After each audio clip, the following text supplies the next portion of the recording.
17 मई 2008। उस गर्मजोशी भरे वसंत के दिन पक्षी उसके रसोई घर की खिड़की के बाहर गा रहे थे। बाद में एला ने उस दृश्य को अपने मन में इतनी बार दोहराया कि वह अतीत का एक टुकड़ा न लगकर ब्रह्मांड में कहीं न कहीं अभी भी घटित हो रहे एक निरंतर पल की तरह महसूस हुआ। वे सभी वहां टेबल के चारों ओर बैठे थे, शनिवार की दोपहर को एक देर से पारिवारिक भोजन कर रहे थे। उसके पति ने अपनी प्लेट में तले हुए चिकन पैर भर लिए, जो उसका पसंदीदा भोजन था। अवी अपने चाकू और कांटे को ड्रमस्टिक्स की तरह बजाने में व्यस्त था, जबकि उसकी जुड़वां बहन ऑर्ली यह गिन रही थी कि वह कितने काटने में कौन सा भोजन खा सकती है ताकि 650 कैलोरी के आहार को बिगाड़े नहीं। जीनेट, जो पास के माउंट होलियोक कॉलेज में पहली वर्ष की छात्रा थी, अपने विचारों में खोई हुई लग रही थी क्योंकि वह ब्रेड के दूसरे टुकड़े पर क्रीम चीज फैला रही थी। टेबल पर मौजूद थी आंटी एस्थर भी, जो अपनी प्रसिद्ध संगमरमर की केक में से एक छोड़ने आई थी और फिर भोजन के लिए रुक गईं। एला को बाद में बहुत काम करना था, लेकिन वह अभी टेबल छोड़ने के लिए तैयार नहीं थी। हाल के दिनों में उनके पास बहुत सारे साझा पारिवारिक भोजन नहीं थे और उसने इसे हर किसी के फिर से जुड़ने का एक सुनहरा अवसर माना। एस्थर, क्या एला ने तुम्हें अच्छी खबर दी? डेविड ने अचानक पूछा। उसने एक शानदार नौकरी पाली। हालांकि एला ने अंग्रेजी साहित्य में डिग्री प्राप्त की थी और उसे कथा साहित्य से प्यार था, कॉलेज के बाद उसने इस क्षेत्र में ज्यादा काम नहीं किया, सिवाय महिलाओं की पत्रिकाओं के लिए छोटे-छोटे लेखों को संपादित करने, कुछ किताब क्लबों में भाग लेने और कभी-कभी स्थानीय अखबारों के लिए पुस्तक समीक्षाएं लिखने के। यही सब था। एक समय था जब उसने एक प्रसिद्ध लेखिका बनने की आकांक्षा रखी थी। नौकरी थी ने उसे come on tell them it's a well known agency कहकर प्रेरित किया, और जब उसने माना तो वह नरम पड़ गया। यह एक सम्मानजनक जगह है, एस्थर। आपको वहां के अन्य सहायक मिलेंगे, लड़के और लड़कियां जो सर्वश्रेष्ठ कॉलेजों से ताजा निकले हैं। एला अकेली नहीं जो वापस काम करने जा रही है, एक गृहिणी के बाद कई सालों के बाद। एला सोचती थी कि गहराई में। हंसते हुए डेविड ने निष्कर्ष निकाला, यह वही है जिसे मैं चुत्सपा कहता हूं। हम सब उस पर गर्व करते हैं। वह एक इनाम है। हमेशा से थी, आंट ईस्टर ने एक भावुक आवाज में कहा, और ऐसा लगा जैसे एला ने मेज छोड़ दी हो और अच्छा काम कर रही हो। उन्होंने प्यार से उसकी ओर देखा। एवी ने कोई व्यंग्यात्मक टिप्पणी नहीं की, और ओरली के लिए एक बार ऐसा लगा जैसे उसे उसकी सुंदरता से ज्यादा कुछ और परवाह हो। एला ने खुद को इस दयालुता के पल की सराहना करने के लिए मजबूर किया, लेकिन उसे पहले कभी अनुभव न हुई थकान महसूस हुई। उसने गुप्त रूप से प्रार्थना की कि कोई विषय बदल दे। जेनेट, उसकी बड़ी बेटी, ने शायद यह प्रार्थना सुनी, क्योंकि उसने अचानक कहा, मेरे पास कुछ अच्छी खबरें हैं भी। सभी ने उसकी ओर देखा, चेहरों पर उम्मीद लिए। स्कॉट और मैंने शादी करने का फैसला किया है, जेनेट ने घोषणा की। ओह, मैं जानती हूँ कि आप लोग क्या सोच रहे हैं। यह सच है कि हमने कॉलेज पूरा नहीं किया, लेकिन आपको समझना चाहिए, हम दोनों को लगता है कि हम अगले बड़े कदम के लिए तैयार हैं।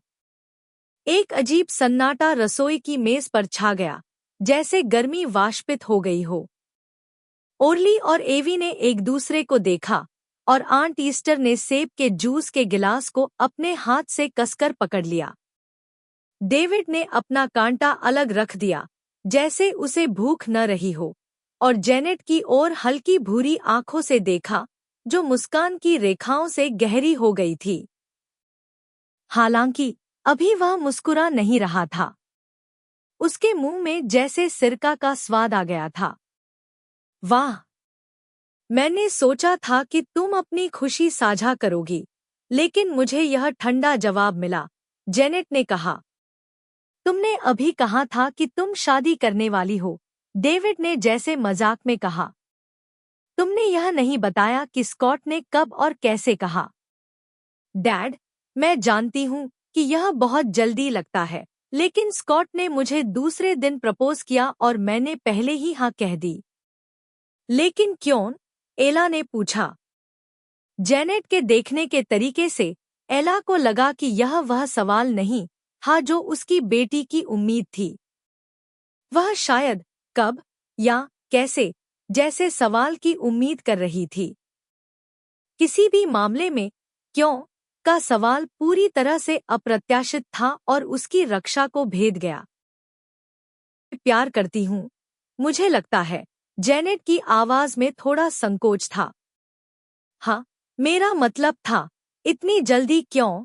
एला ने जोर देकर कहा, क्या तुम प्रेग्नेंट हो या कुछ और? आंट एस्थर ने अपनी कुर्सी पर हिलते हुए अपने चेहरे पर तनाव और चिंता के भाव दिखाए। उसने अपनी जेब से एक एंटासिड टैबलेट मेरे ऊपर डर मत थोपो। सिर्फ इसलिए कि तुमने बहुत छोटी उम्र में शादी की और एक बच्चा हुआ, इसका मतलब यह नहीं कि मैं भी वही गलती करूंगी।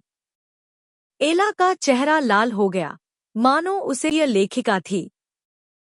तब से उसकी उम्मीद थी कि वह एक विस्तृत रिपोर्ट लिखेगी। उसे यह न कहें कि चिंता करे। मैं पहले से ही पढ़ना शुरू कर चुकी हूँ, एला ने कहा। महत्वाकांक्षी और जिद्दी मिशेल उस प्रकार की व्यक्ति थी जिसे वह नहीं चाहती थी। उसकी पहली नियुक्ति पर। ओह, अच्छा। कैसी है? एला रुक गई, यह सोचकर कि क्या कहना है। उसे इस पांडुलिपि के बारे में कुछ भी नहीं पता था, सिवाय इसके कि यह एक ऐतिहासिक उपन्यास था जो प्रसिद्ध रहस्यवादी कवि रूमी के जीवन पर केंद्रित था, जिसे उसने सीखा था कि उसे इस्लामिक दुनिया का शेक्सपियर कहा जाता है। ओह, यह बहुत रहस्यमयी है, एला हंसी, अपनी असहजता को छिपाने के लिए। लेकिन मिशेल पूरी तरह व्यावसायिक थी। सही, उसने फ्लैटली कहा, सुनो, मुझे लगता है कि आपको इस पर काम शुरू करना चाहिए। यह उपन्यास लिखने में आपको जितना समय लगेगा, उससे ज्यादा समय लग सकता है। वहां से फोन पर मिशेल की आवाज धीमी पड़ गई थी। एला कई कामों को संभाल रही थी, ईमेल्स पढ़ रही थी, एक रिव्यू पर काम कर रही थी, अपने लेखकों में से एक के लिए एक बाइट से भरा ट्यूना सलाद सैंडविच बना रही थी और अपने नाखूनों को चमका रही थी, सभी बातचीत के बीच में। क्या आप अभी भी वहां हैं? मिशेल ने 1 मिनट बाद पूछा। हाँ, मैं हूँ। अच्छा। सुनो, यहाँ बहुत अजीब है। मुझे जाना है। डेडलाइन 3 हफ्ते में है। मैं जानती हूँ, एला ने अचानक कहा और अधिक दृढ़ लगने की कोशिश की। मैं डेडलाइन पूरी करूंगी। सच्चाई यह थी कि एला को यकीन नहीं था कि वह इस पांडुलिपि का मूल्यांकन करना चाहती है। शुरू में वह बहुत उत्साहित और आश्वस्त थी। यह जानना रोमांचक था कि वह पहली होगी जो एक अप्रकाशित उपन्यास पढ़ेगी और एक अज्ञात लेखिका के भाग्य में छोटी सी भूमिका निभाएगी। लेकिन अब वह सुनिश्चित नहीं थी कि वह सूफीवाद जैसे विषय पर ध्यान केंद्रित कर सकती है, जो उसके जीवन से अप्रासंगिक था। मिशेल को 13वीं सेंचुरी के बारे में पता होना चाहिए। क्या कोई समस्या है? जब कोई जवाब नहीं आया, तो वह और जिद्दी हो गई। सुनो, तुम मुझ पर भरोसा कर सकती हो। कुछ देर की चुप्पी के बाद एला ने फैसला किया कि वह सच बताएगी। क्रिटिक, लेकिन फिर उसने यह स्वीकार कर लिया कि जीवन ने उसे कहीं और ले जाकर 3 बच्चों और अनंत घरेलू जिम्मेदारियों के साथ एक मेहनती गृहिणी बना दिया। उसने इसकी शिकायत नहीं की। माँ बनना, पत्नी बनना, कुत्ते की देखभाल करना और हाउसकीपर उसे व्यस्त रखता था। उसे ब्रेडविनर बनने की जरूरत नहीं थी। हालांकि उसके कई नारीवादी दोस्त, जो स्मिथ कॉलेज से थे, उसके फैसले से सहमत नहीं थे। फिर भी वह संतुष्ट थी कि वह एक घरेलू मां बनी और अपने पति के साथ आर्थिक रूप से स्थिर थी।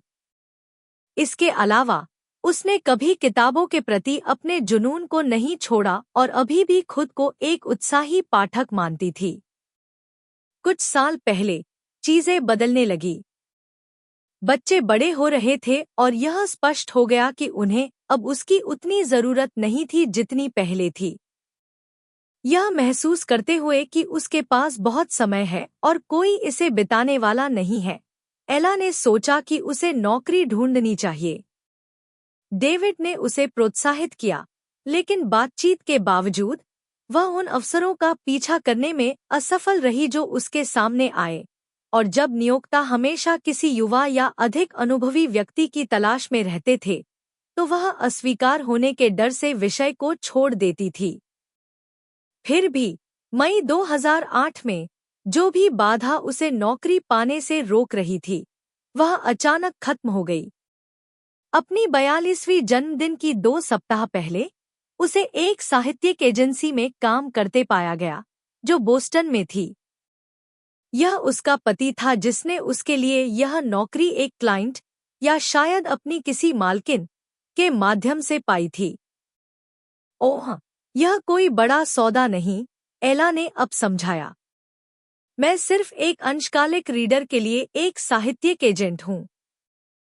लेकिन डेविड, जो यह देखकर दृढ़ था कि यह उसकी थोड़ी नई नौकरी थी, ने उसे come on, tell them it's a well known agency कहकर प्रेरित किया, और जब उसने माना तो वह नरम पड़ गया। यह एक सम्मानजनक जगह है, एस्थर। आपको वहाँ के अन्य सहायक मिलेंगे, लड़के और लड़कियां जो सर्वश्रेष्ठ कॉलेजों से ताजा निकले हैं। एला अकेली नहीं जो वापस काम करने जा रही है, एक गृहिणी के बाद कई सालों के बाद।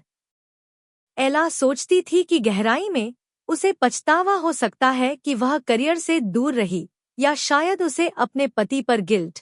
ये दोनों ही कारण हो सकते हैं जो उसे अब इतना उत्साहित कर रहे थे। वह किताब जिसने उसकी जिंदगी बदल दी।